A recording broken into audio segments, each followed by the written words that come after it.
producción. Entonces, pues muy buenos días, una gran bienvenida a todas y todos los que se suman hoy a esta sesión especial del Seminario de Poder, Subjetivación e Instituciones del Doctorado en Estudios Críticos de Género. La semana pasada contamos con la presencia de la doctora Daniela Villegas, quien nos habló de su investigación sobre los feminismos periféricos en México y quien nos ayudó a perfilar un contraste, ¿no? Entre una cultura individualista, despolitizante del empoderamiento femenino y, por otro lado, la cultura del hip hop feminista en México. Ella nos mostró que estamos ante un proceso, el hip hop, de politización explícitamente colectivo, opuesto al individualismo triunfalista que se promueve desde las industrias culturales. Esto lo discutimos la semana pasada y hoy parecería que vamos a cambiar completamente de tema, porque ya no vamos a hablar de feminismos periféricos ni de hip hop, sino de prácticas de escritura y publicación académica. Sin embargo, nos vamos a encontrar con un contraste pues muy parecido entre, por una parte, prácticas dominantes de escritura y publicación y, por otra parte, prácticas críticas, incluso feministas, de escritura académica y publicación académica. Nos vamos a encontrar nuevamente con este contraste y nos vamos a preguntar fundamentalmente dos cosas, ¿no? En primer lugar, ¿cuál es el género de la escritura académica y de la publicación académica? Y en segundo lugar, pues nos vamos a preguntar en qué consiste hacer feminismo desde la investigación académica dentro de la institución, a diferencia quizá de hacer feminismo en otros contextos, ¿no? Básicamente, pues en este seminario que es sobre poder, subjetivación e instituciones, pues nos interesa comprender cómo funciona el poder en nuestras prácticas cotidianas de lectura, investigación, escritura, publicación, cómo estas prácticas nos producen como sujetos académicos, sujetas académicas, si prefieren decirlo así, y cómo es posible que cambiando esas prácticas de lectura, de escritura, de publicación, digamos, empleando una lente de género y un compromiso feminista, podríamos llegar a efectuar intervenciones críticas en la universidad, en la institución. Cambios orientados, por supuesto, a una institución más justa, más equitativa, más coherente con sus aspiraciones de incidencia social, ¿no? Y es, digamos, en este contexto que la doctora Janneke Adema muy generosamente ha aceptado pues compartir su trabajo en este seminario con ustedes y con pues el público que nos sigue vía YouTube.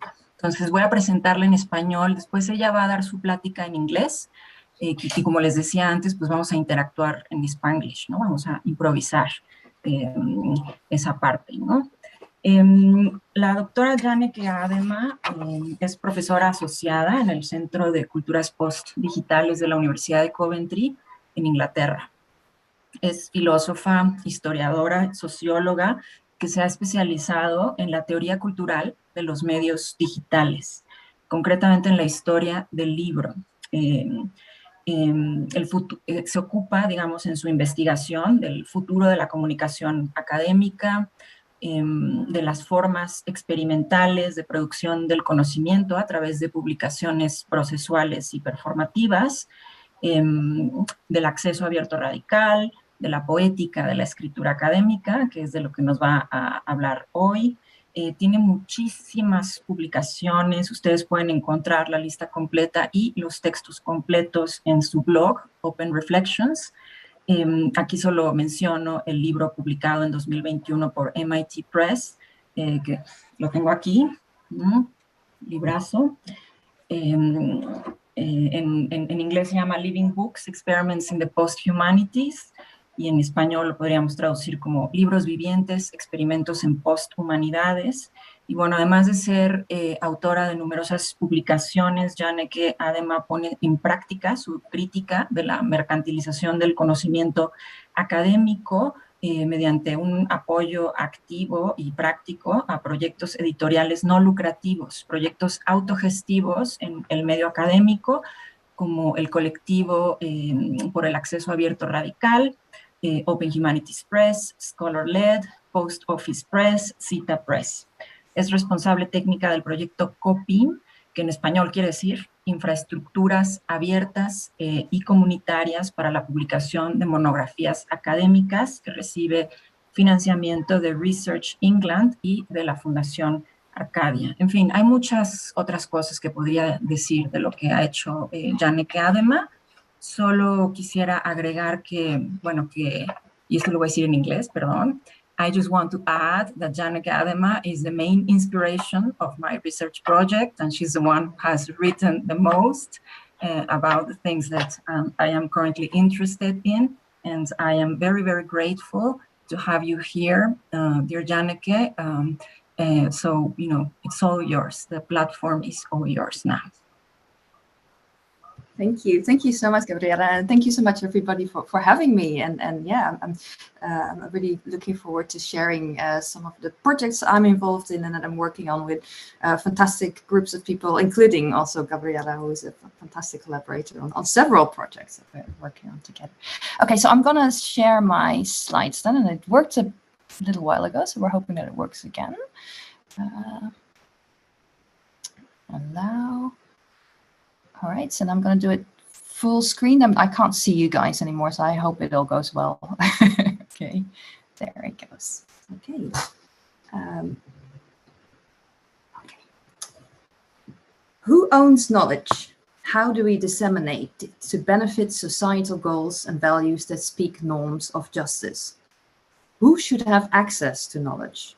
For whom should knowledge serve? So I wanted to begin my talk with this quote by Latoya E. Eves, which summarizes well the politics and power relations underlying the social spatial formations of academic publishing. So I want to spend some time today on exploring the politics of knowledge production from the perspective of feminist epistemologies, where I will add to the chorus of voices arguing that any strategy focused on battling inequality in and through academic publishing would not be helpful if it only rebalances and adjusts diversity figures, whilst failing to address the systemic inequities underlying a publishing system set up to produce hierarchical, elite, masculine, Eurocentric, and normative knowledge, creating conformity and exclusions. So these systemic inequalities are harder to measure and often remain invisible due to non-transparent scholarly processes, such as peer review, and the amount of volunteer labor that publishing relies on. So structural and systemic change within scholarly publishing will need to include a grassroots approach to focus on reimagining the relationalities of scholarly publishing. So in the second part of my talk, I will therefore look at several scholar-led and activist publishing projects, which are addressing issues of diversity and inequity. Sorry, did you hear me? So in the second part of my talk, I will therefore look at several scholar-led and activist publishing projects, which are addressing issues of diversity and inequity through a bottom-up holistic approach, placing the ethics of publishing and the need to care for a diverse publishing ecosystem. Janneke. Yes, sorry. I'm sorry to interrupt you, but I think we're still seeing the first slide. We haven't seen the second slide or the third slide. Ah, okay, let me disconnect and the full screen. Maybe that will help. Can you see it now? And if I go to the second one now? Still nothing?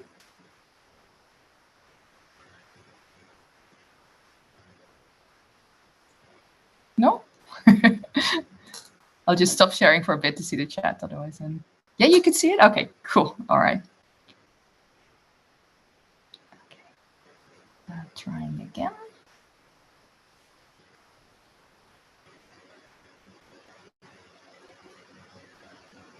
Okay, there we go.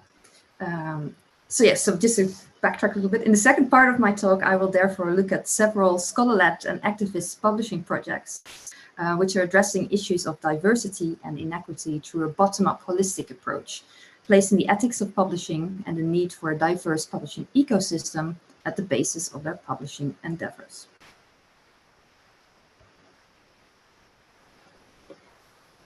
Okay, so this looks a little bit bad now with all the things here, but hopefully you can read it a little bit. So Lundin et al. Highlight how academic publishing continues to be an arena of male privilege, historically created for and by white men, from which women were initially excluded. And still, women publish fewer articles, particularly in high-impact journals. Women are less likely to be called upon as peer reviewers and hold fewer editorial board positions. Studies show that women are less likely to be cited, etc., etc. So there are a lot of figures that kind of out there that highlight this inequality. So Lundin et al. In the article cited here examine and understand academic publishing mainly from a gender perspective. So looking at gender representation and bias in editorial practices. Yet as they highlight themselves, their approach, one which is reflected widely actually within the open access landscape, is a liberal egalitarian feminist approach. So focusing mainly on representation of women in publishing.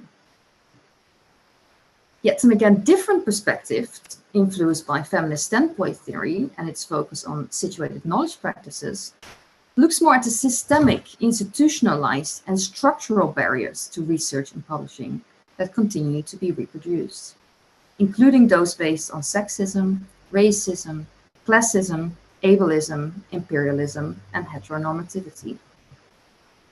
So from this perspective, the focus is more on questioning the underlying presumptions within scholarly communication, from objectivity to other structural masculine biases, such as the hegemonic liberal notion of authorship and intellectual property, and how power structures intersect to keep inequities in place in this system.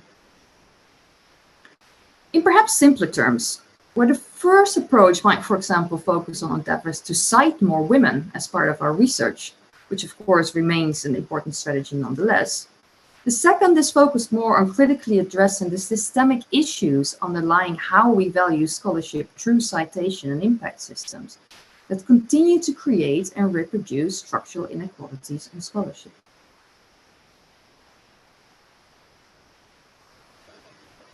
So critical theorists such as Gabriela Méndez-Cota have further highlighted the importance of moving beyond more tokenistic approaches to feminism within the sciences and expanding from accounting for the presence of women in the sciences to feminist critiques of and alternatives to androcentric epistemologies, ontologies, and methodologies.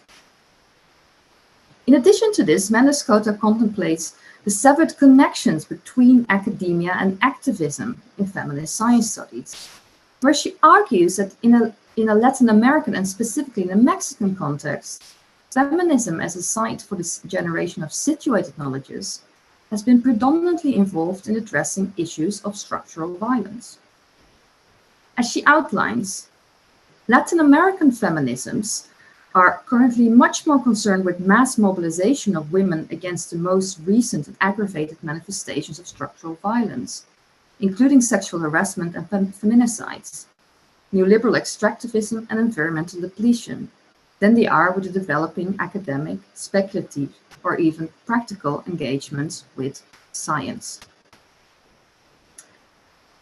Similarly, where the inherently neoliberal and Eurocentric systems of knowledge production tend to focus on the creation of world-leading knowledge, focus on global competition and profit, Latin American feminisms have instead focused on issues of justice and locally situated interventions, fueled by social activists focused on impacting the societies in which they are embedded.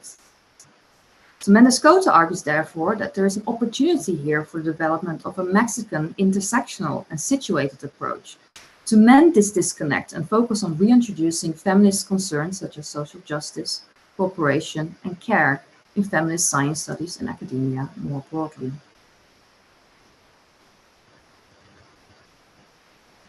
So from a similar perspective, scholars such as Rebecca Kiesewetter have also tried to articulate an approach to academic open access publishing in which academic and activist work is not perceived as something divided, but as something that embodies different aspects of the same praxis, online and offline. So for Kiesewetter, academic activism requires an active engagement in and commitment to undoing scholarship, in the sense that, as she says, it takes an effort towards deconstructing structures of oppression based on class, gender, and race within everyday academic practices. So this involves intervening in the way we practice scholarship and the way it is performed, while also critiquing the institutions that reproduce it, while acknowledging that academia is not the only location that produces valuable knowledge and determines meaningful research.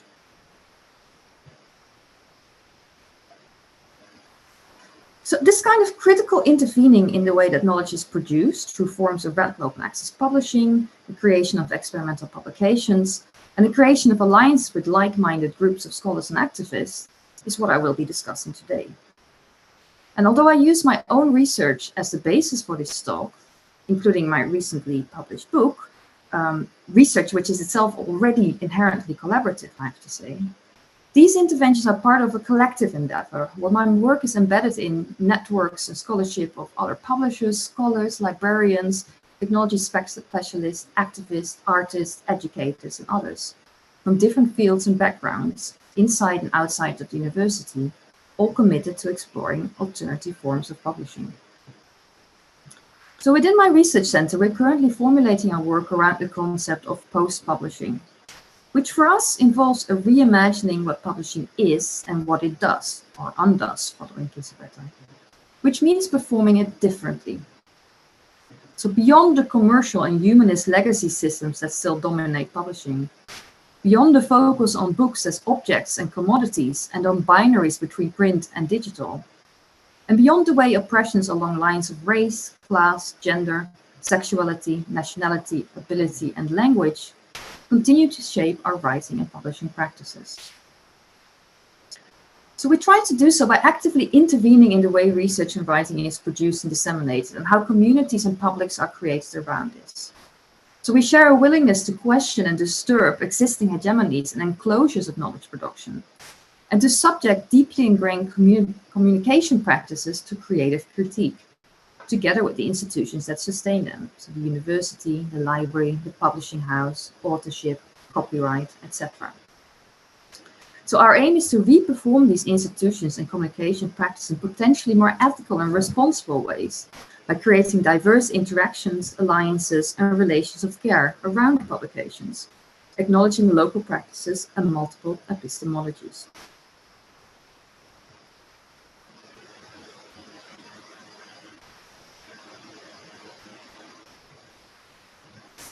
Okay, so now that we've discussed briefly, very briefly, the ways in which feminist epistemologies have engaged with systems of knowledge production, and how intervening into academic publishing and into systems and structures of enclosure, which is also very much, I'd say you can see as a feminist practice of epistemology, I want to delve a bit deeper into the materialist discursive practices that have historically enclosed the academic publishing industry, its preferred systems and formats, as well as our scholarly publishing practices, all shaped for a large part still by our print-based systems.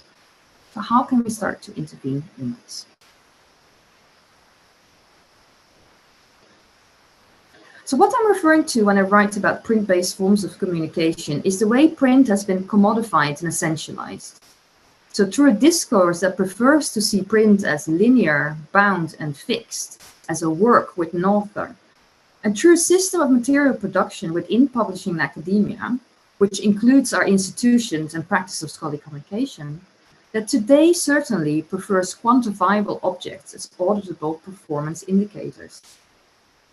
Even more, it is this print complex with its power structures and stakeholders that is being increasingly supplanted in a digital environment, while the book is being rethought as an object and commercial product within digital publishing.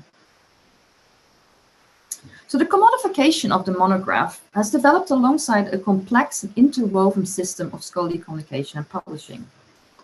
So over the centuries, the system of material production that has surrounded the scholarly book, which includes its production, distribution, and consumption, and involves a variety of actors and practices, has played an essential role in the creation of the book object and how the monograph, as a specific form of scholarly communication, has developed, how it has been perceived and used.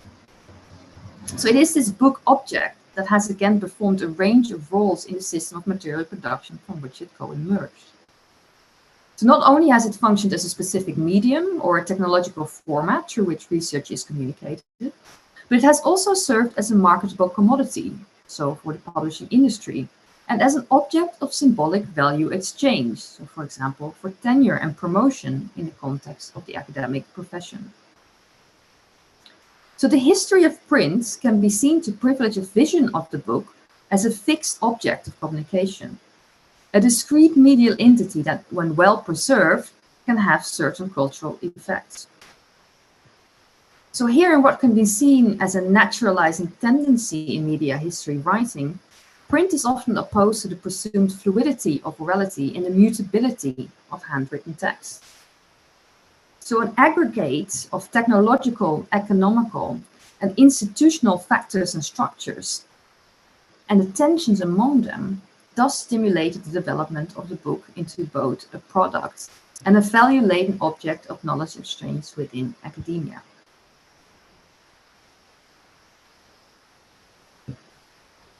Therefore, based on feminist new materialist theories, including Karen Barat's theories of agental realism and Donna Haraway's notion of the material semiotic, I conceptualize the material development of the book as being inseparable from its discursive becoming, where discourse is always already material and material always already discursive. Instead of positioning the two in opposition to each other or exploring in which way the one influences the other, which has been the dominant tendency in the discourse on book history. So we need to be aware of how discourse organizes social practices and institutions, while our discursive practices are at the same time affected by the practices and institutions in which they and we are embedded. So following this approach, scholarly communication can be seen as a set of performative, material, and discursive practices. So from the material act of book publishing to the discursive agency of book studies. So applying this more directly, in what way has the apparatus of the book, so consisting of an entanglement of relationship between, among other things, authors, books, the outside world, readers, the material production and political economy of book publishing, and the discursive formation of scholarship, executed its power relations through cutting in a certain way? So in the present scholarly book publishing constellation, it has mostly operated via a logic of incision. So one that favors neat separations between books, authors as human creators, and readers. That cuts out fixed scholarly book objects of an established quality and originality, and it simultaneously pastes the system together via a system of strict ownership and copyright rules. So the manner in which the apparatus of the book enacts these delineations at the present moment does not take into full consideration the processual aspects of the book, research, and authorship, nor does it leave space for their ongoing duration.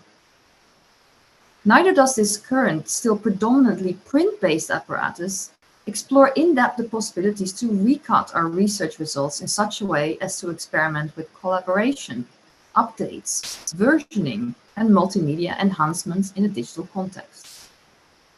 So the dominant book apparatus instead enforces a political economy that keeps books and scholarship closed off from the majority of the world's potential readers, functioning in an increasingly commercial environment, albeit one fueled by public money and free labor, which makes it very difficult to publish specialized scholarship lacking marketable promise.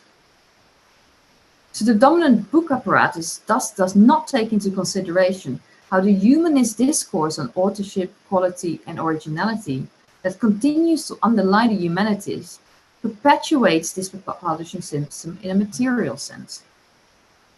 Nor does it analyze how the specific print-based materiality of the book and the publishing institutions that have grown around it have likewise been incremental in shaping the discursive formation of the humanities and scholarship as a whole.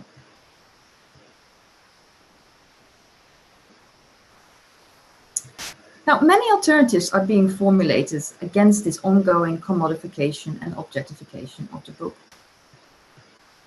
So one practice that is put forward mainly by not-for-profit scholar-led presses is that of collaborative publishing, which can be illustrated quite well by the example of the Radical Open Access pamphlet series, which were published by Post Office Press in collaboration with various presses within and allied to the Radical Open Access Collective.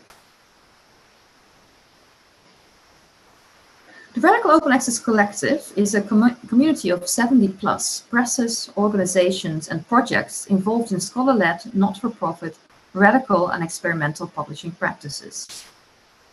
So in 2018, I organized the second international conference on the ethics of care, which consisted of 7 panels divided over 2 days and promoted critical discussion about creating a more diverse and equitable future for open access. The conference was community-driven and was co-organized and co-curated by members of the collective. So to highlight the collaborative nature of the event, as well as the experimental forms of publishing the collective promotes, we devised the collaborative speed publishing project around the conference, producing 7 pamphlets, 1 for each panel, each edited by the member of the collective curating the panel, and all made available in print and in open access online via the Humanities Commons core repository ahead of the conference.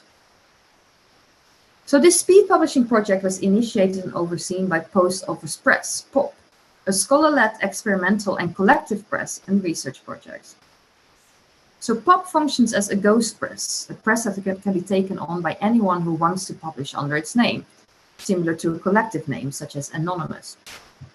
Meaning that the press is an open, shared, and collective brand, project, or name, which offers academics and scholar-led press a platform to present, disseminate, and provide authority to their experimental publications. The pamphlet format was chosen for this publishing project given their historical importance as media to rapidly communicate political ideas.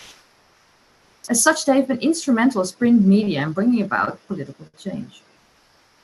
Being a rapid format, this enabled us to have the pamphlets with the conference papers available, both online and in print, during the conference itself, enabling further interactions with the content of the papers online.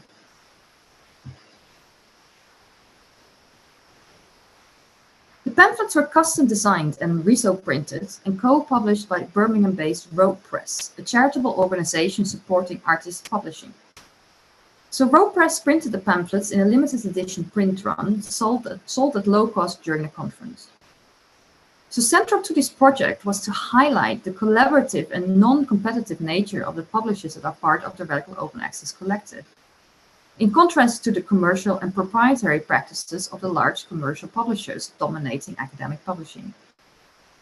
So each pamphlet in this series was collaboratively published and branded by 3 entities, by Post Office Press, Rope Press, and the Radical Open Collective member responsible for editing or curating the pamphlet and the panel. The pamphlets were published in CC BY, or non-commercial share alike, and authors and editors, so these are open licenses, and authors and editors publishers shared copyright. As these have been published in collaboration with the other presses in the collective, they were able to add either their curated edited pamphlet or the series as a whole to their own catalogs, and the design files were shared with them to enable them to do extra print runs of the pamphlets and to republish them. So this experiment exemplifies the political potential of collaborative forms of publishing, where the benefits of the Radical Open Access Collective's philosophy to share with other members in a horizontal, non-competitive manner means it's easy to collaborate and cross-promote each other's publication, widening the reach of the pamphlet substantially, where each of the 7 presses or publishing projects were promoting the series. In addition to this, the pamphlets were also included in the Radical Open Access Collective, or scholar-led, book stand, which is an open-source, collective, non-competitive book stand and conference presence, which was set up for the first time during the second Radical Open Access Collective conference and has traveled worldwide since. So during the pandemic, the book stand was reimagined as a virtual book stand, which also includes the pamphlets. So this is the setup of the physical book stand.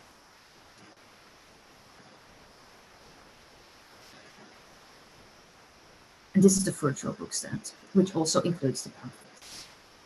So the pamphlets have been an important part of this book stand, displayed both in print and available digitally as part of the Book of Books USB device, on which all the books from the collective, being open access, are available for rapid transfer to attendees' computers.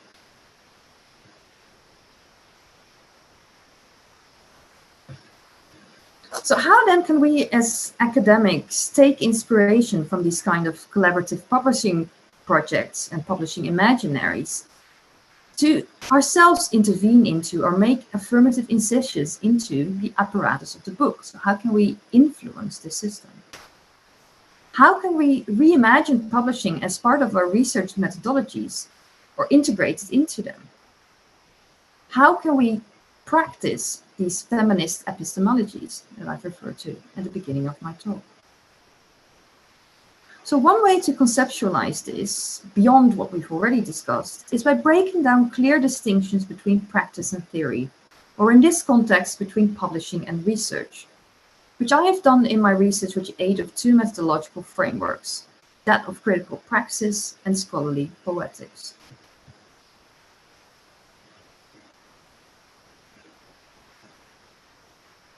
So critical praxis refers to the awareness of and the reflection on how our ideas and ideologies related to the book become embodied in our publishing practices, making it possible to start to transform them.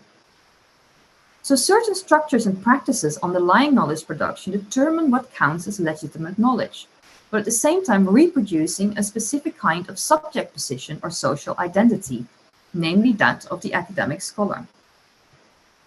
So developing critical praxis can be seen as a method to critically analyze the dominant socio-cultural conditions and relationships that constitute academia, as well as our own subject positions within the same. So as I argue, engaging in a methodology of critical praxis, for example, by experimenting with sharing, versioning, and reuse as part of our publishing practices, as well as simultaneously remaining critical of these methods, can prevent the simplistic repetition of established practices without analyzing critically the assumptions on which they are based.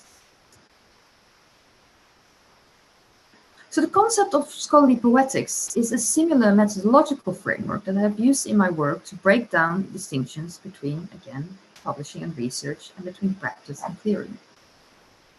So poetics is commonly perceived as a theory of ready-made textual and literary forms. So it presumes structures and fixed literary objects.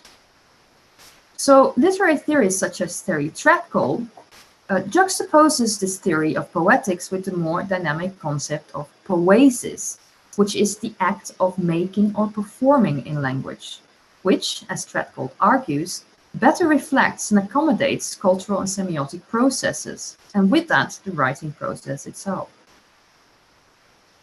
So for Treadgold, feminist writings in particular have examined this concept of poesis rather than poetics, of textuality by focusing on the process of text creation and the multiple identities and positions from which meaning is derived.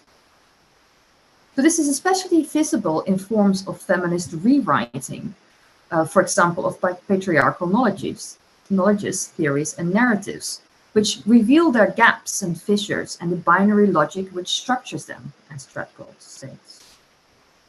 So a poetics of rewriting then goes beyond the passive analysis of text as autonomous artifacts, where the engagement with and appraisal of a text is actively performed, becoming performative, becoming itself a poesis, a making. So in this sense, for Treadgold, the analyst is embodied, becoming part of the complex social-cultural context of meaning-making. Yet Treadgold also emphasized that both terms complement and denote each other, so they are two sides of the same coin. So poetics forms a necessary static counterpoint to the dynamism of poesis. Now the poet, essayist, and scholar Joan Rettelek then brings those concepts of poetics as a theory of media forms and poesis as an act of making or performing in language together in her concept of poetics with an added H, so poetics, which captures the responsibility that comes with the formulating and performing of a poetics. This, Rettelek points out, always involves a wager, a staking of something that matters on an uncertain outcome. So it's about taking a certain risk. Now, the artist and critical racial and post-colonial studies scholar, Denise Ferreira da Silva, takes the concepts of poetics further to consider a new kind of speculative thinking, a Black feminist poetics, which reacts the linear and rational, one-dimensional thought that characterizes Western European philosophy and theory in favor of a fractal or four-dimensional thinking, which better captures the complexity of our world. So complicating linear conceptions of history and memory as being reductive, Ferreira da Silva emphasizes how they are active elements, actively performing our past, present, and future. So using fractal thinking as a poetical tool, Ferreira da Silva hopes to break through the formalizations of linear thought by mapping Blackness and modes of colonialism and racial violence, not only on time, but on various forms of space and place, exploring them explicitly from a four-dimensional perspective. So following Retalek and Ferreira da Silva, I perceive a scholarly poetics, again with an added H, to be a form of doing scholarship that pays specific attention to the relation between context and content, ethics and aesthetics, past and present in our research, between the methods and theories informing our scholarship and the media formats and graphic spaces we communicate through. A scholarly poetics thus tries to connect the doing of scholarship, or again, the undoing of scholarship, with its political, ethical, and aesthetical elements. It involves scholars taking responsibility for the practices and systems they are a part of, and often uncritically repeat, but also for the potential that they have to perform them differently, to take risks, to wager on exploring other communication forms and practices, or on a thinking that breaks through formalizations of thought. If these better reflect and perform, potentially, the complexities of the world and our contemporary society as part of our interaction with it. So a scholarly poetics, conceptualized as such, would include forms of openness that do not either simply repeat established forms, such as the closed print-based books, single authorship, linear thought, copyright, exploitative publishing relationships, or succumb to the closures that its own implementation, for example, through commercial adaptations, and institutionalization as part of top-down policy mandates, of necessity also implies and brings with it. It involves an awareness that publishing in an open way directly impacts what research is, what authorship is, and with that, what publishing is. It asks us to take responsibility for how we engage with open access, to take a position towards it and publishing more broadly, and towards the goals we wanted to serve. So as I envision it, a scholarly poetics is not a specific prescriptive methodology or a way of doing scholarship. It is a plural and evolving process in which content and context co-develop. It thus focuses on the abundant and continuously changing material discursive attitudes towards scholarly practices, research, communication media, institutions, and infrastructures. So to experiment with a scholarly poetics that fits our research and value systems, what kinds of tools, experiences, and practices can we then draw upon to shape new publishing imaginaries? So to end my talk today, I want to showcase two more projects that I admire, which have tried to think beyond openness and access to what it means to really make work for and by women more readily available and accessible, and at the same time, to critically rethink the way we do this. So I'm going to try, I hope this works, to show a video actually, because it's quite nice and it introduces the project. So let me see if that actually works. I'll stop sharing for a bit to share my other screen, because I think that's what I need to do. Selecting the screen. Let me see if this works. Yeah, I think so. Let me see. Allow. You should see yourself in a Drost effect now, hopefully. Let me see. Can you see the video? Does that work for everybody? Yes, we can see it now. Brilliant. Okay, she's going now back really quickly. All right. So hopefully this works. I won't do it full screen, just in case. Sita is a feminist open source digital library that highlights, publishes, and promotes works by female authors. We provide free access to short books and essays which can be read online as a web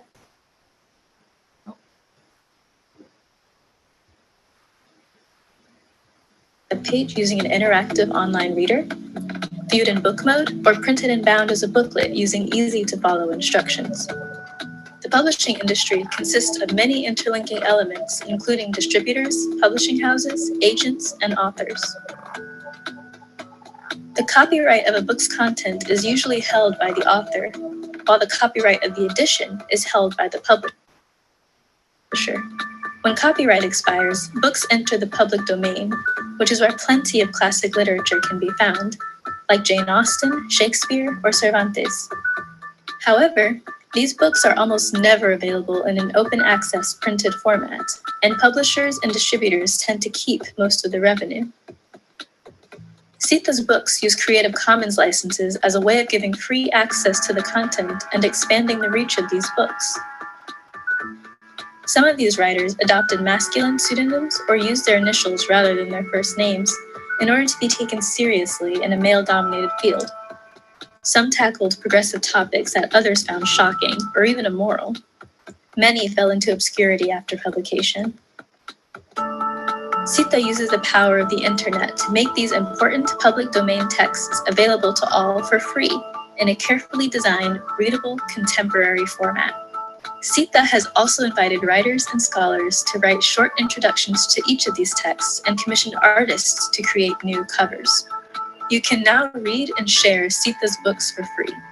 In the future, we plan to republish new works, explore texts in Spanish, and invite contemporary authors to participate. Visit sitapress.org to learn more. All right. I'm going to go back to my presentation again to see how I'll share this for a sec. Get my presentation up.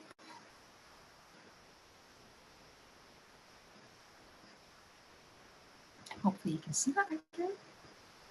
So yes, I'm going to repeat a little bit what was in the video, but the video is actually already a few years old, and so they've developed a little bit more already, so I'll hopefully be able to say a little bit more about that too.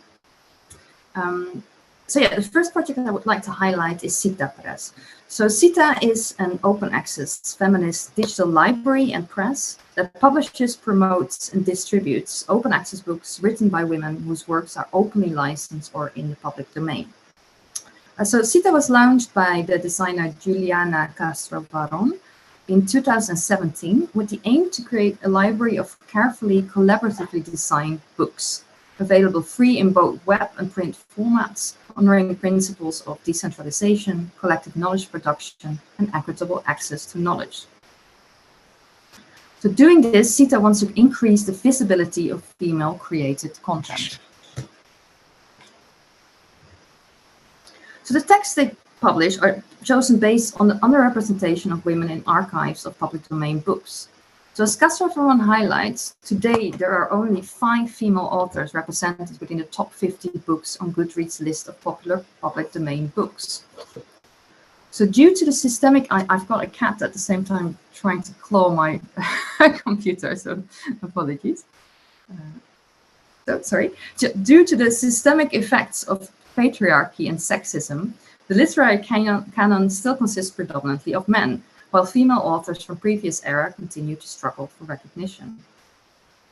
So as Baron highlights, at the same time, internet-based archives such as Haiti Trust and archive.org, who make an enormous corpus of public domain books available for free online, but do so mostly as scans or in poorly designed digital formats. Their collections are also often not that easily navigatable or appealing to non-scholarly audiences, and they're almost never easy to print. So for example, it's also very hard to find a certain edition because there's so many out there. So if you want to read one that is enticing to you, it's very hard to find that. So in this sense, they do not necessarily make these books accessible, even though they are openly available.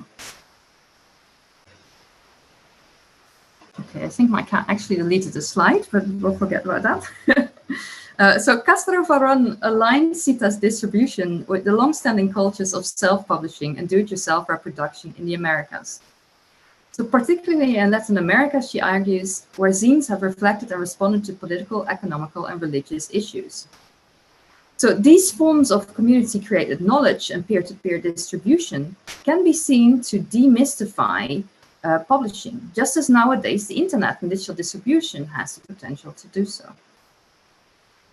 So in this sense, CITA extends accessibility through design, enticing more people to read women authors by offering carefully designed contemporary-looking books, through making accessible a focused, curated set of texts by traditionally underrepresented groups.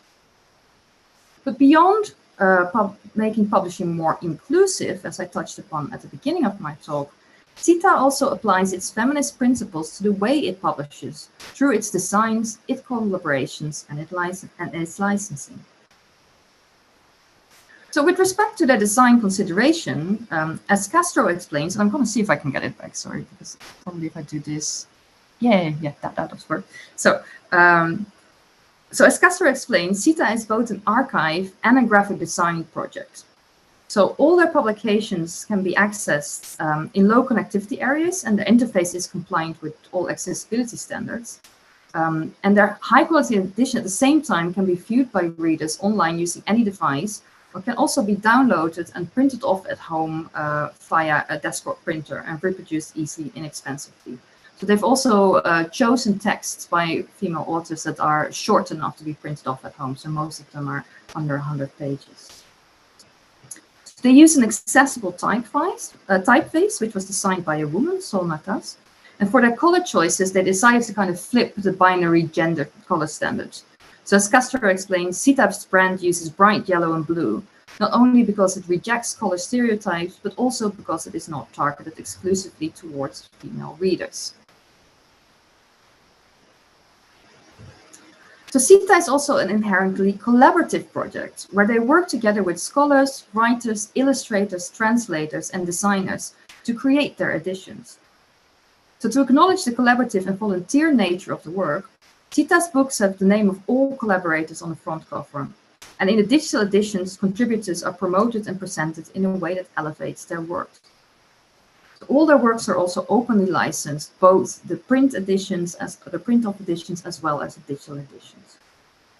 In the future, CITA, which currently already has several multilingual editions, wants to expand this and publish more works in Spanish going forward.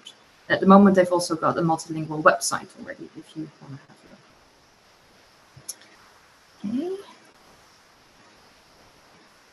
So the last project I wanted to showcase is Reanimate. So Reanimate, and this exists, it's very interesting, it exists on various platforms, but I've highlighted two here, is an intersectional feminist publishing collective, which is co-directed by Ropika Risam and Carol Stabile, which is republishing lost work by women working in the media and activism from the 1930s until the 1950s. So they do so by creating multimodal digital editions, let's see that here, for example, of archival writing by activist women in media. And so here, for example, they are using the Manifold experimental publishing platform, which allows for versioning, processual and collaborative publishing, and annotation. So Reanimate is invested, as they state, in the textual recovery or the recovering of unheard voices, but is also committed to open access publishing as a feminist practice. So they focus on women who actively tried to change their industries and the way they functioned, while at the same time thinking through what for them as publishers an intersectionist publishing workflow would look like for Reanimate, and how to integrate feminist values into the production and dissemination of scholarly work. So as a project, Reanimate is asking itself questions including, what might an intersectional feminist workflow for scholarly communication look like? What does it mean to design an open access labor model based on intersectional feminist values? What would a financial model based on these principles look like? How can the workflow, labor deployment, and financial model be self-sustaining while maintaining a commitment to open access publication? What does an intersectional feminist user experience with open access editions look like?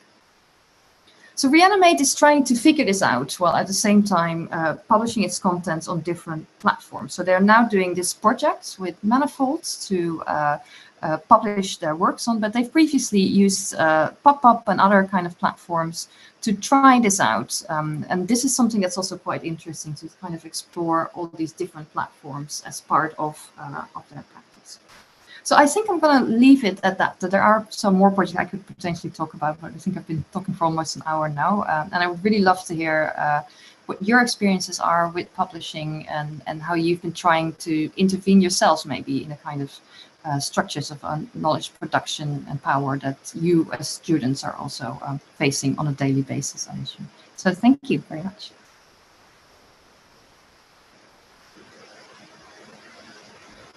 Well, thank you, Janneke. Can you hear me? Yes. You can hear me? Okay, yes. Great. I hope the students will, like raise their hands and say something. But in the meantime, maybe you can share your questions here on the chat on Zoom. And also via YouTube, there is the chat open. I mean, my first response would be, besides thanking you again, because I love your work, it's so inspiring and so different from what we understand here in Mexico as gender studies or feminist studies. But I think you do wonderful work of explaining what's like the gendered and feminist dimension of these experiments with publishing and writing. So, this critique of binary logics, starting with the distinction between theory and practice, and this idea of, challenging gendered notions of authorship, the individual author and the commodified book as one single thing enclosed in itself, that hides all the collaboration and all the material conditions and the invisible labor that allow it to happen. So you do a wonderful work of illuminating that for us. And also these projects that you have described that are explicitly feminist oriented towards like reanimating all these archive of women's literature. I mean, that's all fantastic. My only question, just to make time for other questions, would be, could you please describe the institutional context in which this kind of work that you present to us is taking place? I have always been, as you mentioned, we have been collaborating for a few years now on different projects, and we always return to the same point, like, yes, but we are in very different contexts. It's not just the language, it's also the kind of institutions in which we work. And I'm always asked about, like, okay, but where does these open access experimentation is taking place? Like, what's the discipline? What's, and how do universities react to these? And how do universities understand the kind of work that you're doing that is actually very disruptive, not just of, like gendered conceptions of academic or intellectual work, but also of how universities work. So besides just describing maybe your institutional context, also you could explain a bit to us, like, how does your work intervene critically in that particular institutional context, and what are like the challenges you face, right? And then I will start translating or give the microphone to anyone who wants to just, speak in English or in Spanish. If you speak in Spanish, I will translate. Okay? Thanks, Janneke. Yeah, this is such a hard question because, I mean, well, it's not a hard question, the question itself, but the context is, of course, very hard. Because, yes, I think this is an ongoing struggle, right? Like, how do you position the disruption of the institutions within the institutions themselves? So I think to start highlighting this, that, yes, I am definitely in a privileged position in the sense that I am in a Global North institution that has funding to do research. I've got a research-only position. And we also have a certain amount of freedom, I would say, to experiment with the way we do our research. I say a certain amount because it comes down to, and I think this is an issue, and I think this is an issue with a lot of what is traditionally seen as feminist labor too, is that it's always a double labor, right? So it's always a doing alongside.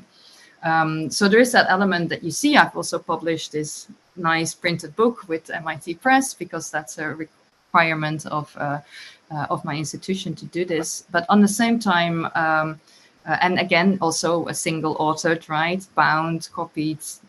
But what I try to do is, as much as possible, is to do things alongside that.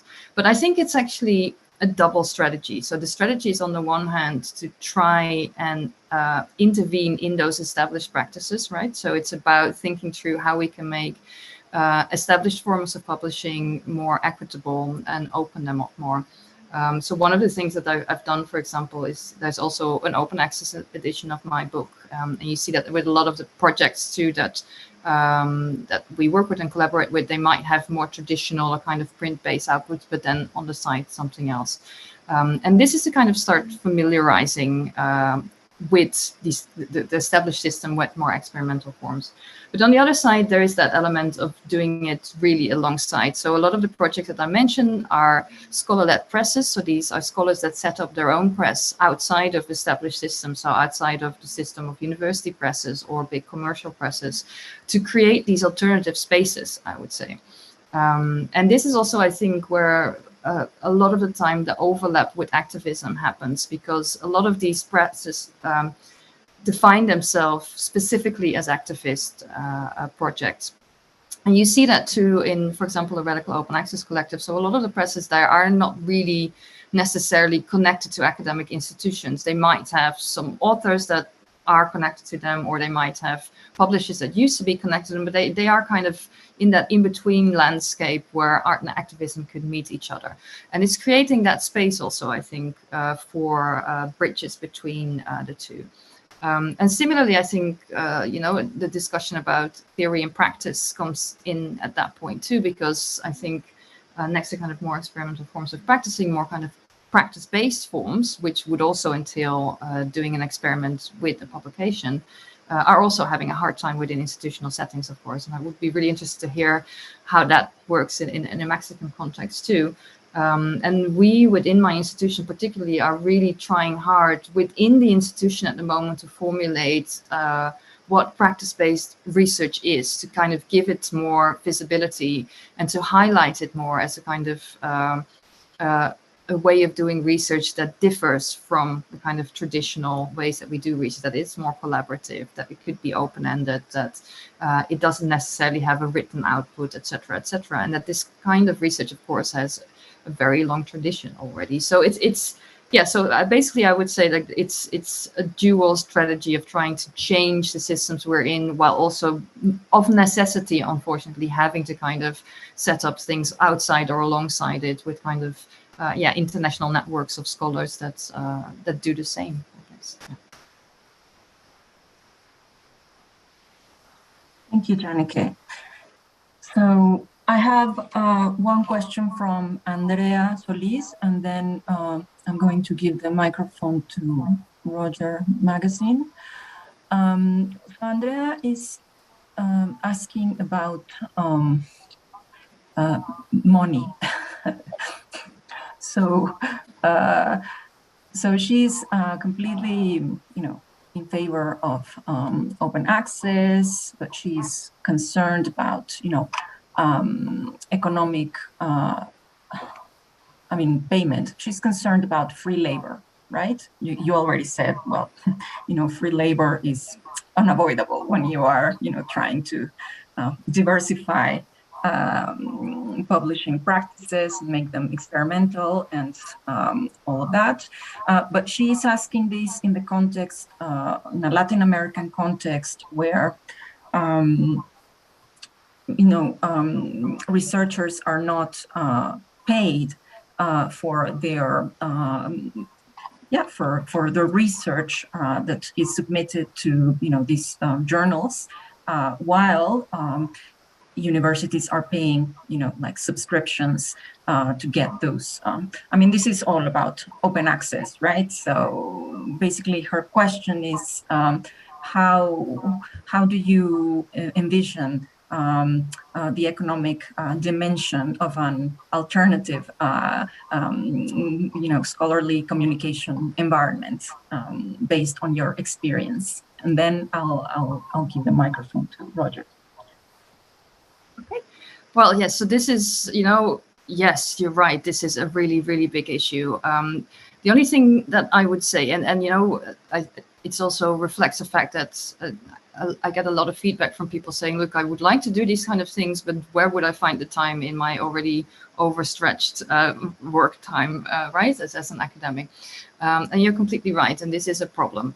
The only kind of pushback I would probably give around that is that it's not necessarily a problem only of open access, right? This is a problem of publishing in general, that we're giving away our free labor and our free materials to publishers. And you could say that actually in that sense, open access for me is a kind of a step forward, because it's kind of taking away that labor from giving it for free to commercial publishers, and they profit from it then, to instead taking it away and supporting the project that you support, right? So that was what I was saying, that it's the kind of project that we've set up along the site, and we actually only give our academic labor, or try as much as possible, so as a reviewer or editor, to move it to those not-for-profit projects instead of giving it for free to the commercial process. So that's one kind of strategy. That doesn't help with the overarching problem, right? Of okay, we don't have time, we don't have money. So one thing that I personally argue for a lot is that publishing should be seen as an integral part of research, of doing research. And I think at the moment it's seen as something that we outsource, right? So we outsource it to publishers, and we let them deal with it. And I think that this is something that we should try and take in-house much more. Because it is important, especially if we do more experimental forms of publishing, and in the periods that we're now publishing increasingly drafts and versions of research online, it becomes an ongoing process, right? So how do you then engage with that? So how do you make sure that that this is something that's also valued within academia? So I try also within my institution to argue that time is given for this kind of gift economy, right? Or this kind of guest labor that we do for our fields and for our communities. So the other thing is that I'm working on a few projects which are looking at alternative business models for open access publishing. And so one of the things that they really argue for is that all these infrastructures of publishing and dissemination of research should be funded just as the research itself. And I know that without wanting to put the whole of Latin America under one cap, but Latin America has a very good tradition of already doing that, of already having publishing projects in-house, right, that are funded by the, and that they see that as a kind of an important aspect of doing research. So in the Global North, this is less the case, but we're trying to develop models in which libraries and funders and universities are gonna support these kind of presses and infrastructure providers, and seeing it as an integral part of research that shouldn't be commodified or outsourced to publishers. So hopefully by developing these models, which we're doing with several groups of people, we will make it easier for people to set up their own presses and to start publishing in experimental ways and to find funding for that. Yeah, so this is the kind of the ways that I've been trying to engage with them. Thanks, Janneke. Roger, welcome, please.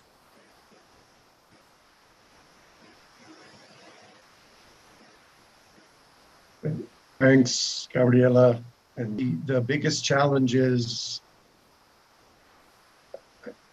I'm going to turn off my camera because I'm afraid that the connection isn't very good and it'll cut off. One of the biggest challenges in academic publishing is how decisions are made about what to publish, not to publish, either through editors or the peer review process, which seems to be undoubtedly conservative. You have people in positions of power deciding what's worth publishing and what isn't, and often they aren't willing to consider new and different proposals. And so I was just wondering if either in the CETA project or other experiences you've had, in what ways do they make decisions about what to publish and what not to publish that might resolve some of those problems with the standard peer review process? Thanks. Yeah, that's a really good question. So I think, well, partly, I mean, this is the issue of gatekeepers and all the power that comes with that, of course. And I think one of the things that most of the projects that I'm involved in want to do is actually provide space for the kind of projects that normally can't be published by commercial presses, right? Because they lack a specific market. So that is already the first step, I would say, in which it opens up more towards different kinds of knowledges, because they have to abide less to this idea of making a profitable, a choice based on profit. The other element is that a lot of them are experimenting with more what I would call constructive forms of peer review, for example. So these are forms of peer reviews that are less based on gatekeeping or saying this is good or not good enough. And it's much more focused on collaboratively working on improving the works and the texts involved. So in this sense, it becomes much more of a collaborative endeavor in which editors and designers and infrastructure providers are co-collaborators on the project, right? And it becomes an element of care that is established around that project. So a good example are my colleagues at Mattering Press, for example. They don't publish a lot. They publish maybe on average 2 books a year, but they take a lot of time and care to do this with researchers. And for example, also they work a lot with early career researchers to help them with that first book, right? If you don't exactly know how that works, there's much more of kind of a support there to help them through and to kind of get it onto that level. And at the same time, I think there's a lot of experiment of what different kinds of peer review there are. So sometimes an open form of peer review might be good. Sometimes it isn't, right? Because there's all kinds of issues also around power dynamics that happen. And so a lot of the projects I work with have flexible models. So they'll look at the specific project to see, okay, this project needs a different way to see how we can improve it or that we can publish it. So I think these are different ways that are trying to rethink that way that we're doing that. Yeah, I think there's probably some more than I can mention, but these are the first 2 that I can think of at least. I think the questions will resemble each other a lot. So I will read 2 questions and then give the microphone to Quetzal. The first is from Viviana Guerrero. She says the presentation was very inspiring, and my question is related to the other questions. Like, what was the reaction of the traditional academy outside your institution to this new way of doing and thinking about academic production? Do they take these other productions as valid or citable? Everyone asks about power, basically. And the second question is from Lourdes Miranda, and it's very similar. It's like from a different perspective, how to build bridges between academic and non-academic knowledge without losing, this is just a way of putting it, losing the essence of each one of them, right? So these are the two questions, and then Xochitl Quetzal will speak. Yeah, I mean, how to deal with the traditional knowledge ecosystem and doing experimental or kind of interventions into that, and how is that received? It differs, I would say. I mean, I'm not too negative about that. I know there's a lot of people who say like, oh, we need to kind of still do all the traditional work next to it, and our assessment systems have a problem with these kind of works. And yes, to an extent, that is true. But I think to another extent, and again, I'm aware that this differs per context, per region or country that you're in. A lot of things are happening now around more digital works being accepted within academia. And I think it's also a way, especially if you're an early career scholar, it's a way to collaborate with others, because these kind of interventions involve collaboration. It's very hard to do them on your own, and it kind of is a re-envisioning of what scholarship is. And in that sense, I think you build up a lot of credit within these kind of communities by doing exactly that, by working with others together. So in the end, it's also a kind of a semi, how do you say it, a semi creditation that's happening alongside what you can also see happening, for example, on Twitter and blogs. There's all these kind of networks that do happen alongside the formal academic system. And I do really believe in the value of those two, and in kind of seeing them as ways that we can establish ourselves within these networks of collaboration. And I think that also comes back to what we in the end value about scholarship, because for me, sometimes it's about and knowing about, of course, how important it is to have to abide to these assessment frameworks, to sometimes also just take a step back from them and think what I actually want to do with my research and what I want to achieve with it, and finding space for that, and finding a place for that, and finding ways for that to also be recognized again. And then about the aspects of activist work versus academic work. So this is a very complicated one, because I think there's a long tradition already of academic work kind of usurping activist work, right? Or indigenous knowledges, for example. So open access licensing has an issue with this too. So there's a big issue around licensing of, I would say, communal knowledges, right?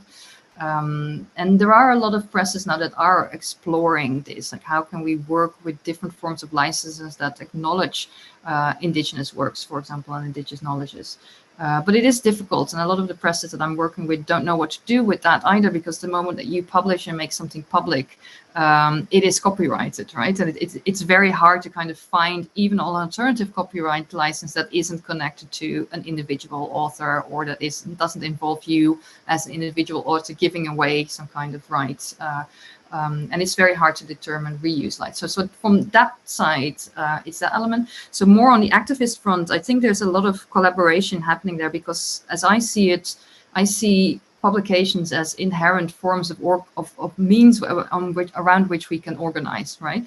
So whether that is an academic publication or what we discussed earlier, a zine or a pamphlet, right? So they're forms, they're media along which we can organize, and we can organize our activism around too.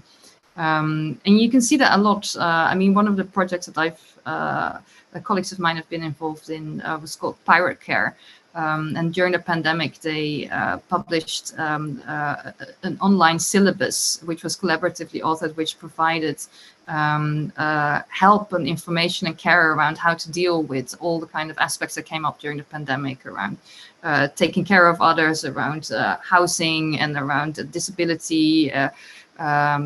And so they published that in different languages, and other people kind of republished it. So this was very much an activist work that happened through an online open access platform, and the infrastructure that they created was also part of this activist work. But at the same time, it had traditional publishing elements, so you could print it off. So for people who don't have access to the internet, you could kind of print it as a zine or a booklet again to provide information. So I think there's a lot of potential in these kind of open forums to bring different groups together. around publications. And that's something that I'm personally very interested in. And how do we organize in different ways around publications that don't only fit our kind of academic frameworks? Hope that explains it a little bit. Sal, please. Well, my intervention is very similar to Lourdes' Lulu question, but I also want to share a little bit of my experience in a small place that is called Morelos. It's a part of Mexico, a state. Also to reflect in the same way that the question of Lulu's question. First, to tell you that it was very interesting, the book that Gabriela shared to us, the Living Books. Not only all the critique that you share in this presentation, but also because there you are talking about not only to connect different disciplines, but also to combine the art knowledge, visual art knowledge, technology, literature, and academic, and all the disciplines between academic. So that idea, it is very powerful because it is not only transdisciplinary, but far away from that. But in that sense, I think also in the different epistemologies, not only thinking about between the Occidental epistemologies, but also between the different spiritualities and also different indigenous reflections, philosophies. So Kant is the same question. So how we can like build all those different epistemologies and also different disciplines, but also different languages into a project. And talking about the experience in Morelos, I'm also a psychologist, but also a writer. I write poetry. And I think in my place, a lot of people are working in that direction. But the problem, I know a different interdiscipline proposals between poetry and theater and social movement and feminist movement, but also indigenous movement.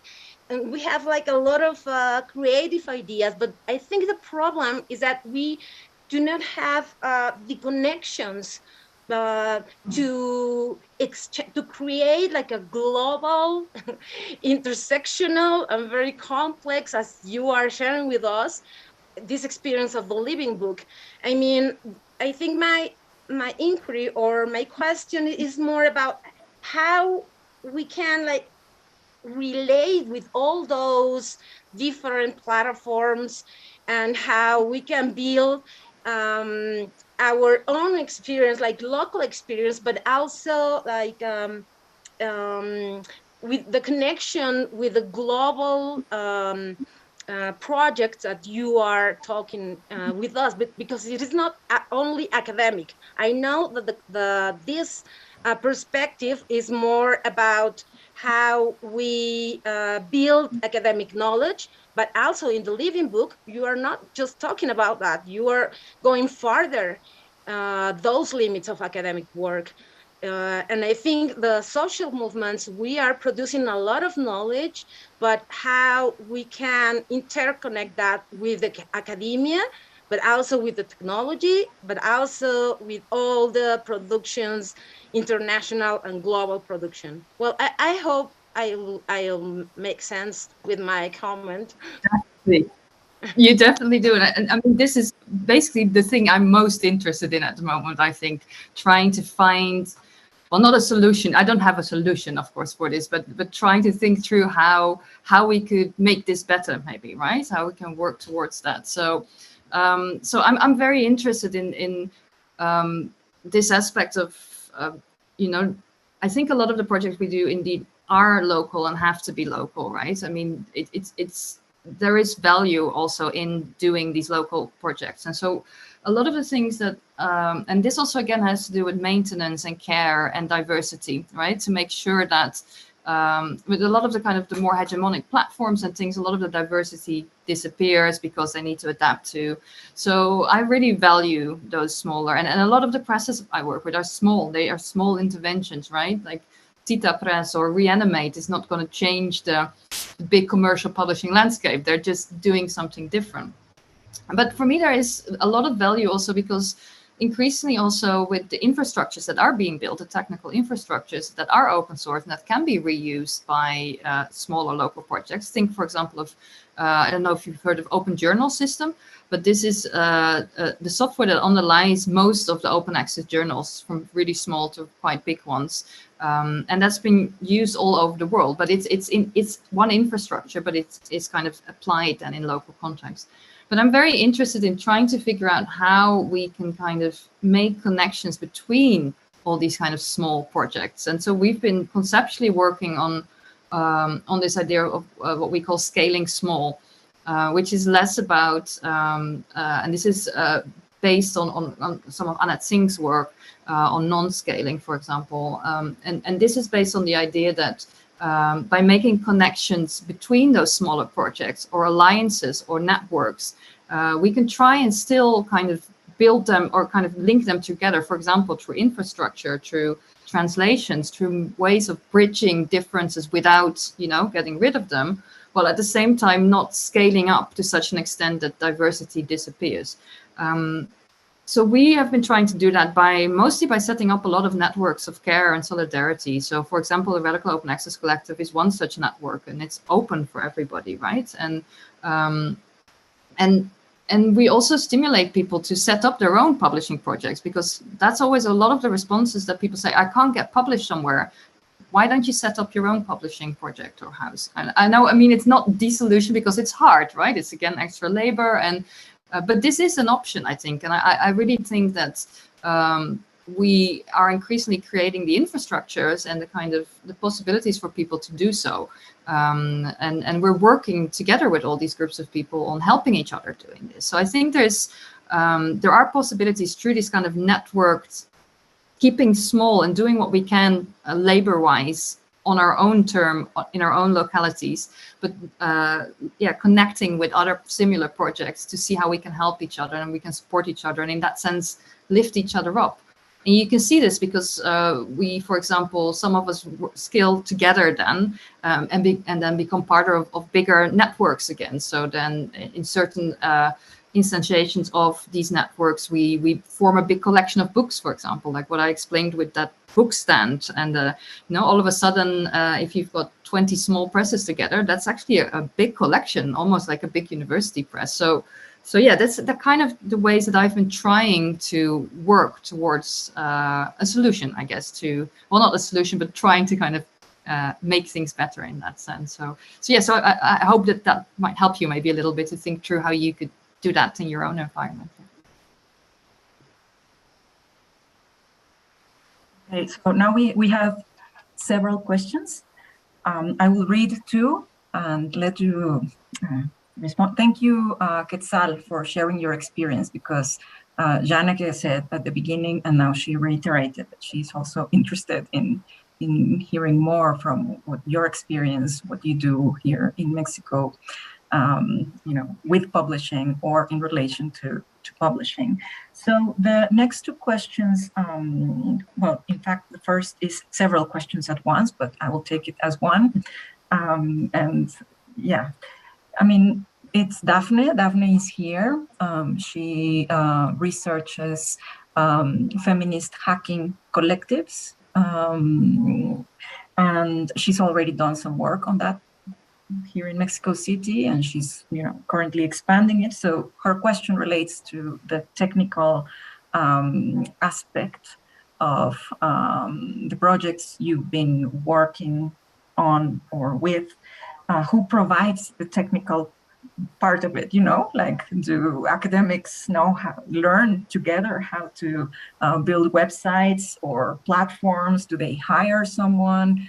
Do they develop non-proprietary platforms for these, non-profit presses? And I mean, so it's several questions, but I think they all relate to the technical dimension. As academics, especially from the humanities, who approach all these for the first time, we always encounter like difficulties with like all the technical programming bits. So if you could talk a bit about that. And the second question has to do with an article I shared with the students here, because I like that article very much. It's from 2013. It's called "Practice What You Preach." And there you refer to your to the process of your PhD dissertation, and why you would develop your dissertation, and publish it at the same time. And so Ischel is very interested in, learning about your conclusions, because the article is from, 2013, almost 10 years ago, right? So these are the two questions, and I will read some more after you say something to us, please. Fantastic. What a fantastic questions. I'm really happy with it. So infrastructure and technical aspects. I think, again, that's a very difficult one, because I think this comes back again to collaboration, right? Because I'm not a technical person. I've had to learn a little bit, but I can't code or anything like that. So I work together with people who do.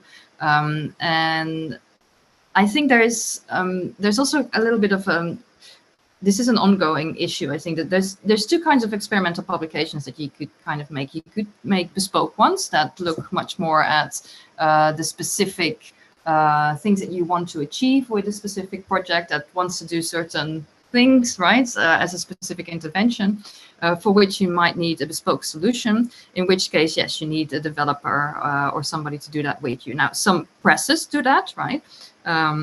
In my experience, commercial presses don't do that at all. And this kind of experimentation tends to happen with the smaller presses who some of them do have developers on board to help them to develop platforms, etc.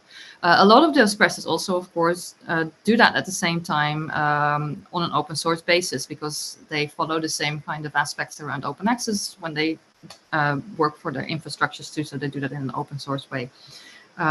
So there are actually a lot of publishers that have specific platforms and tools and technologies that allow you to do more experimental work or more version processual annotation, and that is embedded within their workflows. There are not a lot though, so this is really something that still needs to be developed.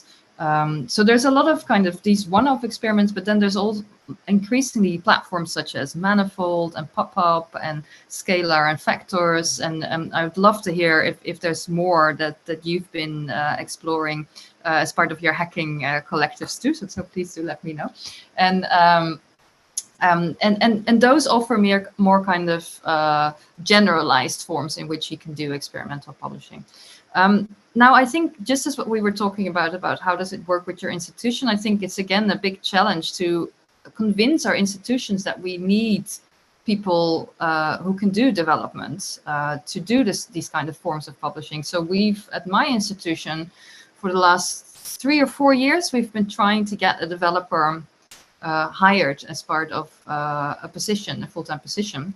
And we were very unsuccessful, because the only way the university could see this happen is if they were also a very established researcher. Now, there's very few good developers that are also good researchers. So it took us a long time and a lot of convincing, but we do have somebody now that is connected to our institute, and we're really lucky with that, and I'm very happy with that. But they do exist, right, at universities too, in libraries or in IT departments. So try to find some people within your institutions, I would say, or otherwise see if there's other people that are interested in collective knowledge production that want to work together with you. I think that's still the way that I would do it.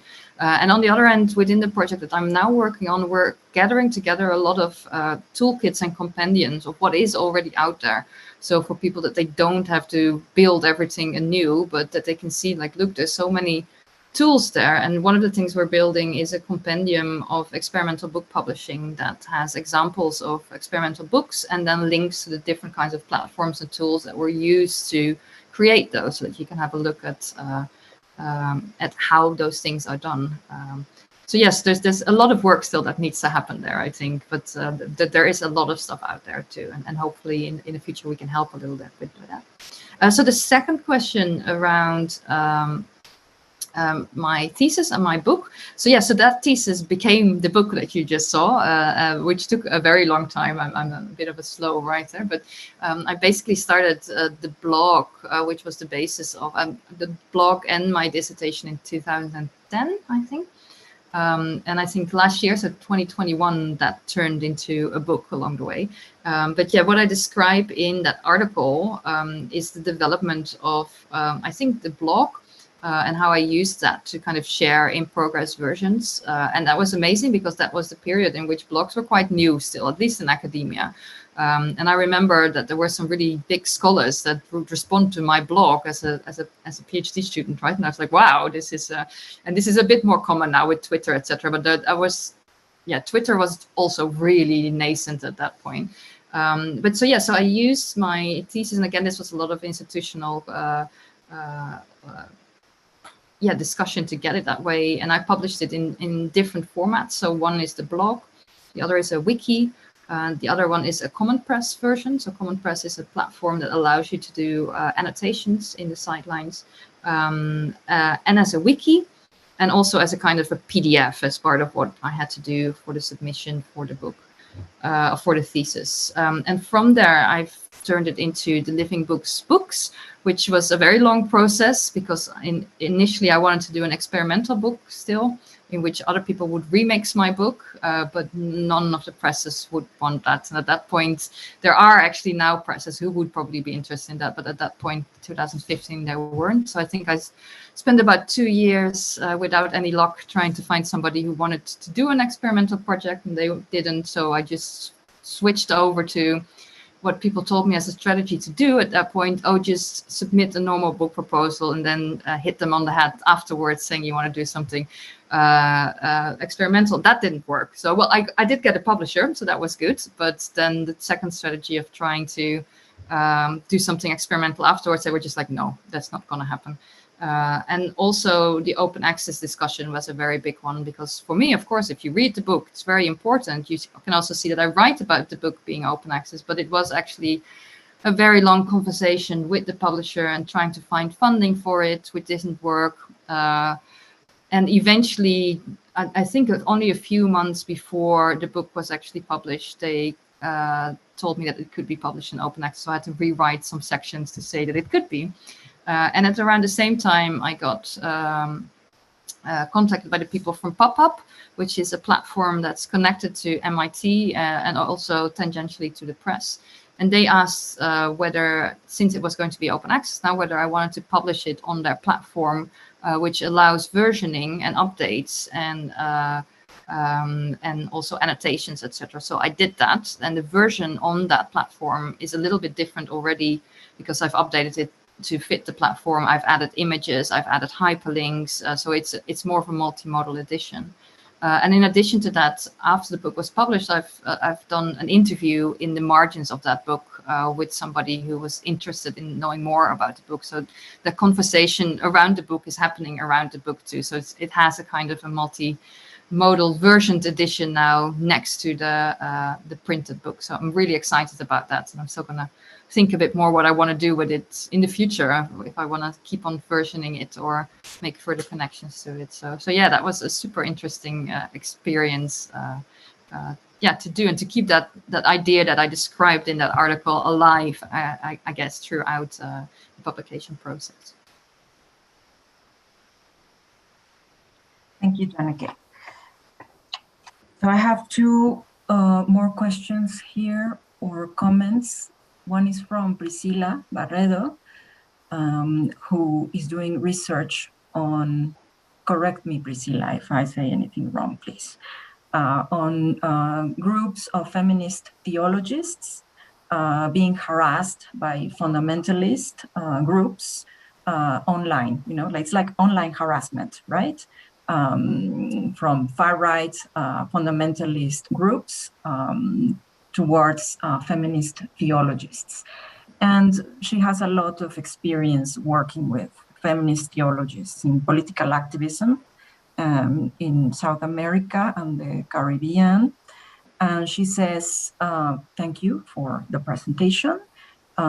She says many groups of women in Latin America and the Caribbean face like challenges in academia and the editorial world because it is very patriarchal.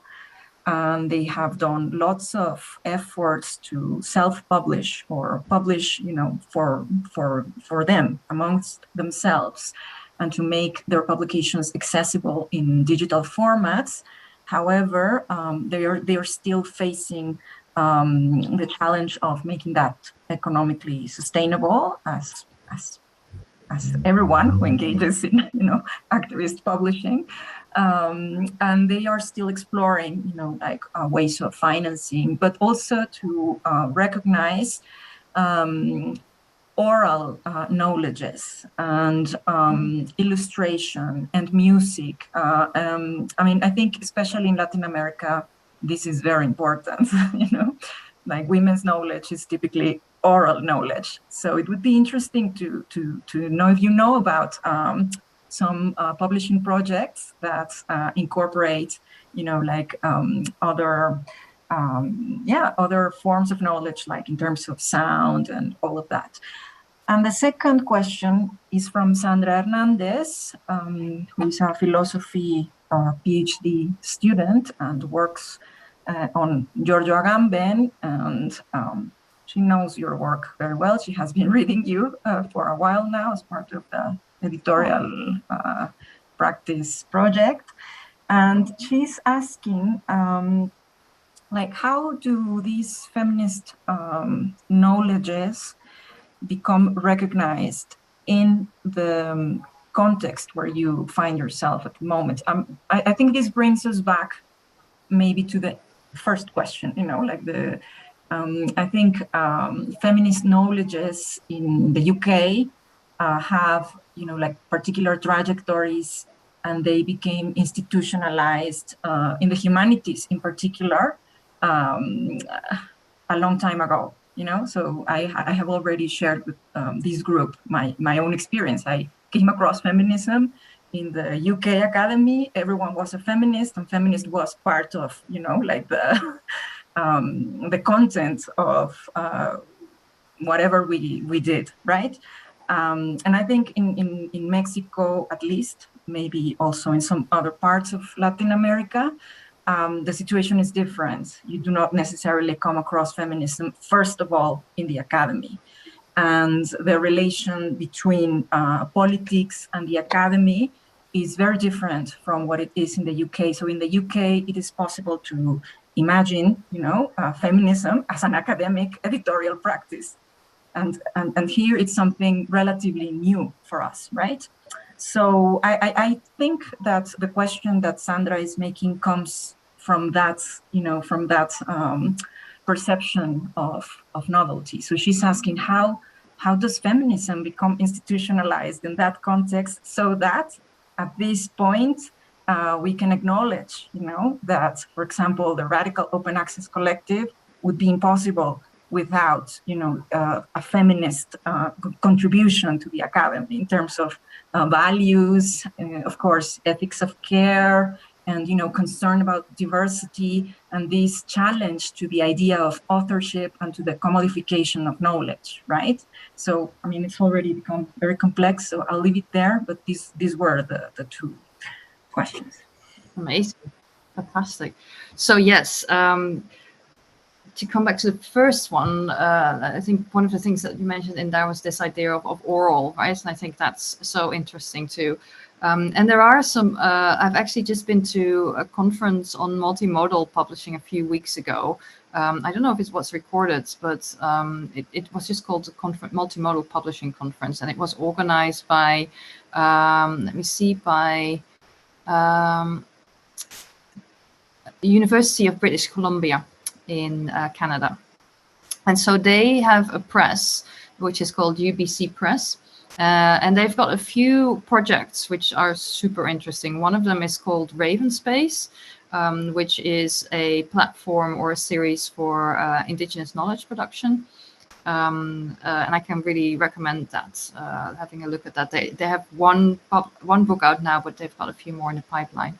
But they also have a journal called BC Studies. And they gave a really interesting presentation about publishing sound works or audio pieces.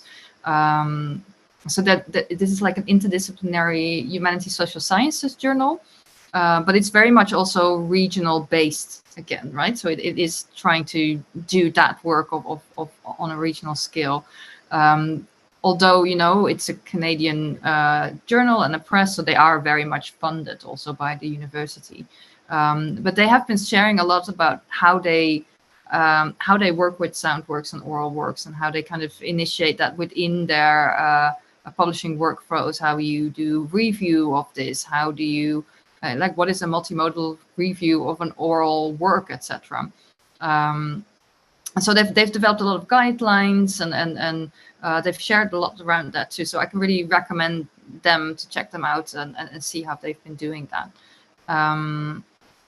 With respect to the other question around how can you establish more kind of feminist epistemologies within established structures, and of course this remains an important issue, right? So I didn't really want to kind of maybe I presented it a little bit too much as a binary, and I don't think it is, but it's kind of working away from the fact that one is enough, right?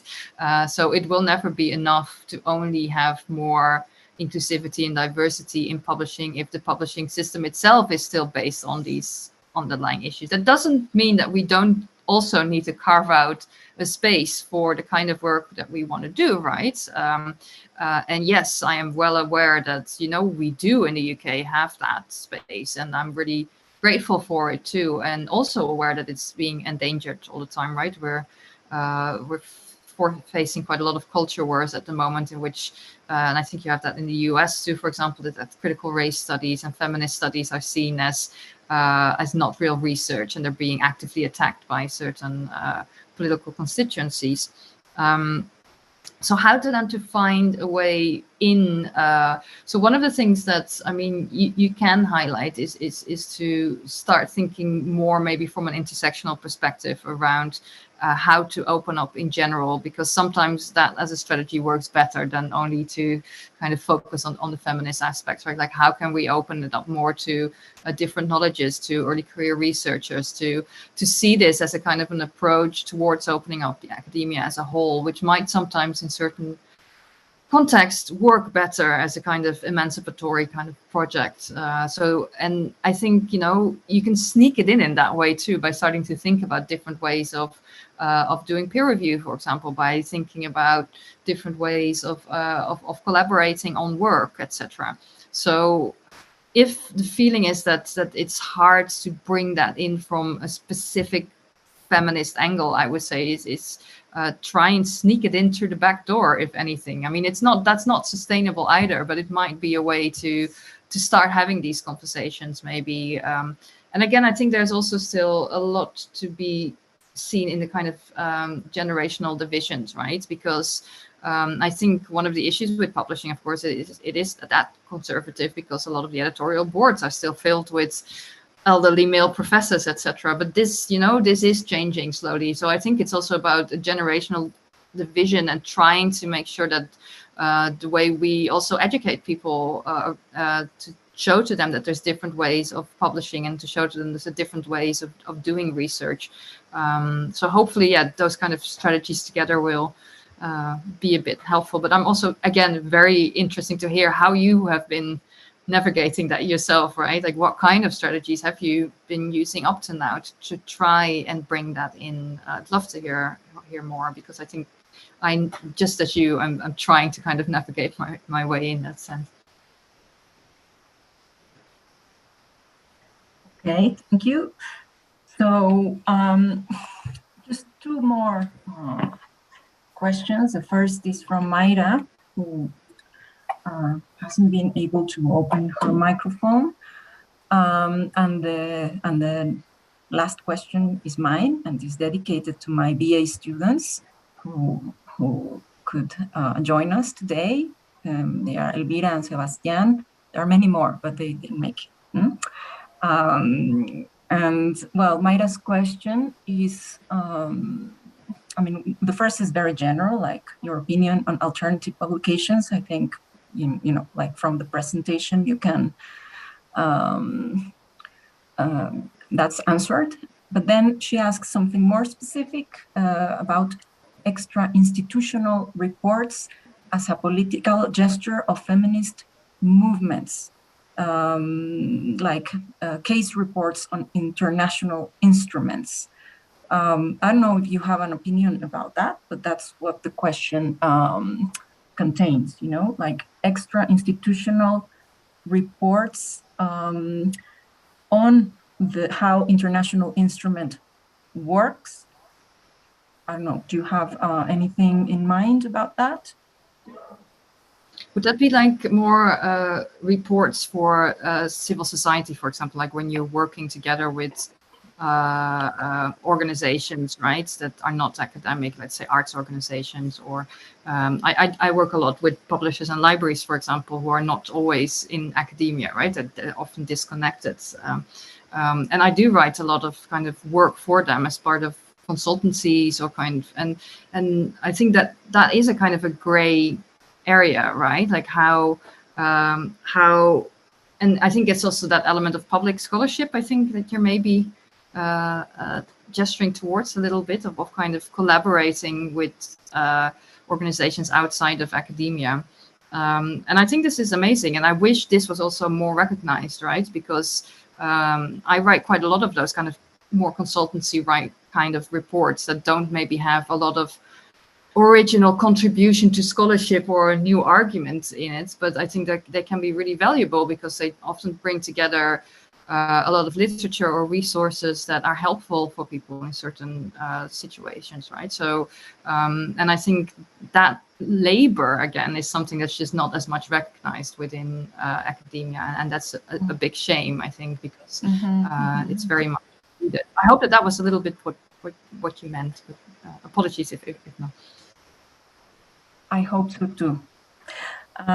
Okay, so I mean, we know that it's already late in the UK, so we prepared this like for just 2 hours. I mean, I would like to finish just with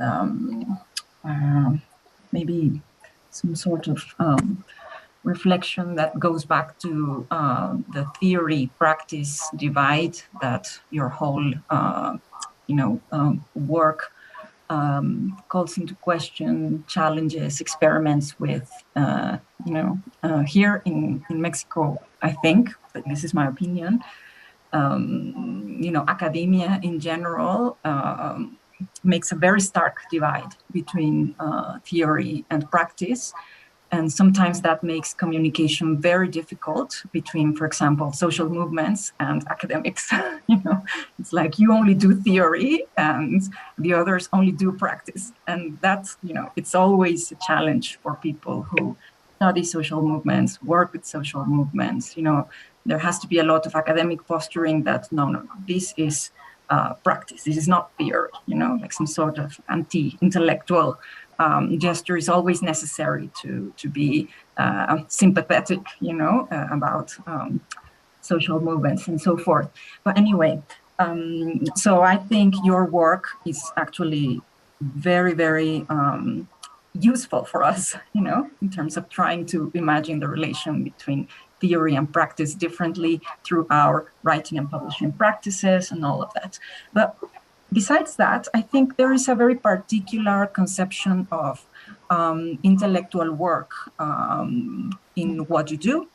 I think it's more of an artistic conception of intellectual work. And at the same time, it's also a very political conception of intellectual work, which is also, this is my opinion, not very frequent to find that kind of combination here in our context. But I want to relate it to Marx, because the BA students who are here are beginning to read Marx. And we had, this first conversation about alienation, and we used intellectual work as an example, to, introduce ourselves to all the concepts and the problematic. And I was arguing that, what's relevant about Marx is precisely how he changed the notion of intellectual work through this critique of theory separated from practice or from material conditions. So, just with these comments, I would like to ask you for, just last question. How did you develop your conception of intellectual work? Because for me, you are so many things at once.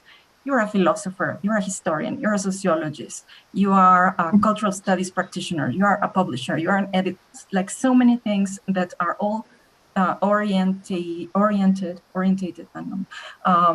towards, embodying, intellectual work and draw attention, to the materiality of thinking and to the sociality of intellectual work. For me, that's already also feminist, but also if you could talk to us just for, a few minutes about how you became politicized in that particular way, It's just out of curiosity. Oh yeah, no, I love that. I mean, thank you. That's also a very generous kind of a reading of what I do, I think, because I think from my perspective, it's much more messier than that, to be honest, right? It's not like I had a big plan or something beforehand. And I mean, I think that maybe might explain it a little bit more, is that I do have a little bit of a weird trajectory into academia, I think, because in the Netherlands, I studied 2 courses, which was still possible in the 90s. Now you can't, right? That's again a bit of privilege. So like with public funding, I could do 2 courses, 2 university courses, which was just amazing. So I did history and philosophy. So I think that already set me up, in that kind of dual, 2 fields. And I couldn't, after that, because they're not the most employable jobs, I couldn't find a job. And that took quite a while. And I ended up working in a restaurant for about 5 years or something as a chef, and thinking like, I do really want to do something with academia again. And so I decided at that point, the MA system was just introduced in the Netherlands. Before that, we had, I think I don't know how it's in Mexico, but before that, you could only do a 4-year study, right? So it's not that easy. But then there was the MA structure, and you could do an MA in a year, right? And so I was like, so maybe I do a bit more of a practical study so that I can get a job. So I studied book and digital media studies, it's called, which was a mixture of book studies, or book history, publishing studies, and library studies, so that you can kind of either go into academia or in a publishing house or in a library. And so that's actually where that weird combination comes from. So it's kind of accidental, kind of trying to find a way to have a job after academia, and that ended up a job in academia, I guess. And for me, I think I've always seen my work as political, and I think growing up or going to universities in the 90s and early 2000s, university was very political at that point in the Netherlands, right? I mean, it's less so now, I would say, and so that's part of my tradition of critical thinking. I think doing philosophy, studying critical theory at that point was just always seen as a political project. So for whatever I've done, I've always seen it as integral to it. I think moving to the UK to do my thesis again was another step to get introduced to things such as cultural studies, which doesn't really exist in the Netherlands. We have Kulturwissenschaften more, which is like the German tradition of more anthropological, folksy kind of cultural sciences. And going to the UK and kind of connecting to that tradition and seeing that activism has such a big role within cultural studies, which is for me still is why it's very dear to me also as a friend, because as a field, and the field is also a friend actually, because it kind of it already from the start has opened up space for different knowledges, I would say. That being said, I mean, cultural studies is also incredibly institutionalized by now, so it's kind of lost a little bit of its impetus, you could say. So I think from that trajectory and from the fact that I made it, I did was in the end also quite practice based, because it was really focused on getting people into a job in publishing or in a library. I kind of started finding a lot of people who set up their own presses and who were doing that at the same time.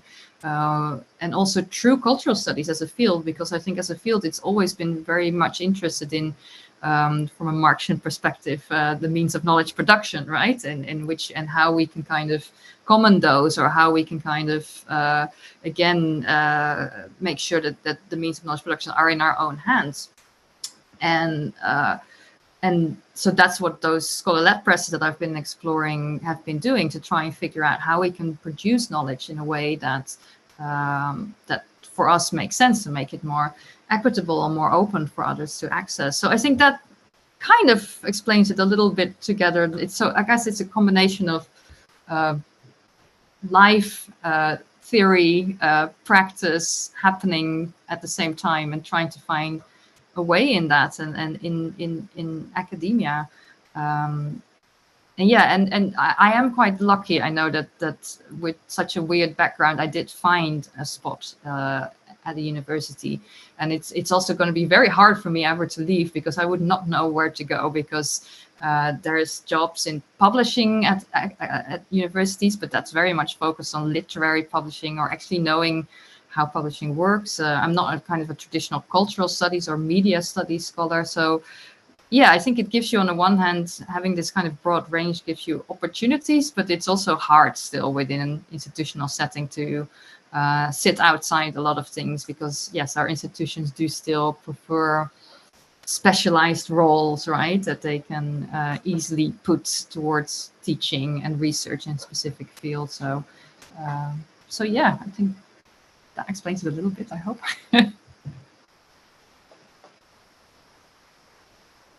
Okay, Sebastian, do you want to read your, like as a closing note? Yes, thank you.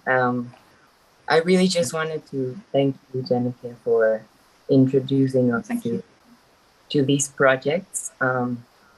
It all made me realize that women don't need a room of one's own anymore. Instead, they are building like full buildings where they all live together and they publish each other and they support each other. So I just wanted to say thank you.